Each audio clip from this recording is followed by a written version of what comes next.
আমার কুকুর দেখে ভয় লাগে, এইদিকে আমার ছেলে নাকি কুকুরকে আদর করবে এই বয়সে। মানে কুকুর দেখা মাত্র আয়াজের এমন একটা অবস্থা যে ও এখন হাতে নিবে, কোল থেকে নেমে ঝুঁকে যেয়ে কুকুরকে এখন ধরতে চাচ্ছে। কেমন লাগে বলেন তো? আসসালামু আলাইকুম সবাইকে, সবাই কেমন আছেন? আশা করি সবাই অনেক ভালো আছেন। এইটা হচ্ছে গত শুক্রবার সকালের ভিডিও। আয়াজ হুট করে ঘুম থেকে অনেক ভোরবেলা উঠে যায়। আয়াজ তো মাঝে মাঝেই এরকম করে, তখন আমারও ঘুম ভেঙে যায়, ঘুম আর হয় না। কিন্তু এইবার যেহেতু আপনাদের ভাইয়া ছিল, তো আমি ওকে বললাম যে তুমি আয়াজকে নিয়ে থাকো, আমি একটু ঘুমাই। প্রায় 30-40 মিনিট পরে আমার ঘুম ভাঙে, আর ঘুম থেকে উঠে দেখি আয়াজের আব্বু আর আয়াজ দুইজনই নাই। ওরা দুইজনই নাকি বাইরে গেছে। তো আমি ফ্রেশ হয়ে কেবল পড়তে বসবো, এই সময় আয়াজের আব্বু কল দিল। কল দিয়ে বলে যে বাসার নিচে একটু আসার জন্য। তো আমি বললাম যে আজকে বাইরে কিন্তু অনেক ঠান্ডা, একদমই আয়াজকে নিয়ে আর বেশি ঘোরা যাবে না, চলে আসো তাড়াতাড়ি। কিন্তু ও বলে যে না, 2 মিনিটের জন্য তুমি নিচে আসো। যাওয়ার পরেই দেখি যে বাবা আর ছেলে রিক্সায় বসে আছে,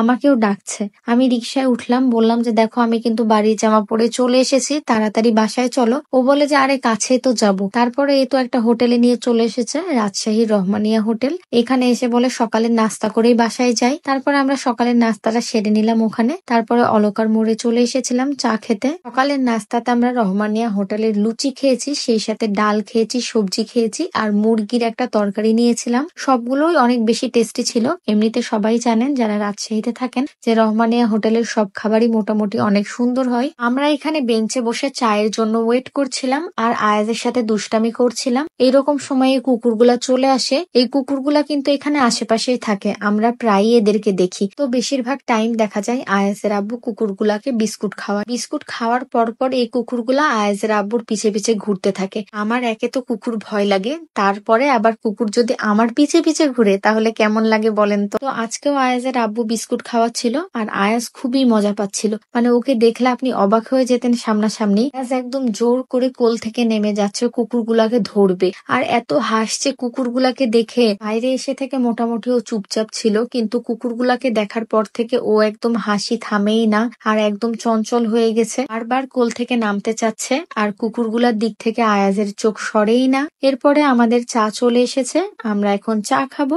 চা খেয়ে তাড়াতাড়ি বাসায় চলে যাব, কারণ আমাকে পড়তে বসা লাগবে। তার সাথে এই দিন অনেক বেশি ঠান্ডা ছিল, আপনারা আয়াজের সোয়েটার দেখে বুঝতে পারছেন কেমন ঠান্ডা ছিল। 3টা লেয়ার পরানো লেগেছে আয়াজকে। যে দেখেন কুকুরগুলা যে আবার ওই সাইডে আরেকজন বিস্কুট খাওয়াচ্ছিল, আর আয়াজ খুশি হয়ে যাচ্ছে, দেখেন কি হাসছে। আয়াজের এই অবস্থা দেখে আয়াজের আব্বু বলছিল যে আয়াজ আর একটু বড় হলে ওকে নাকি একটা কুকুর কিনে দিবে। এইদিকে কুকুরকে ভয় পাওয়া আমি, আয়াজ আর আয়াজের আব্বুর ভিডিও করছিলাম দূর থেকে দাঁড়িয়ে দাঁড়িয়ে। ওরা তো কুকুরের মজা নিচ্ছিল, এই যে আয়াজকে সরানোই যাচ্ছে না কোনোভাবে, ও তাকিয়ে আছে তো আছেই। তো আমরাও ভাবলাম আর একটু 5-10 মিনিট থেকেই যাই এখানে, আয়াজ একটু দেখুক কুকুরগুলাকে, আর একটু হাসুক খেলুক, তারপরে আমরা বাসায় যাব।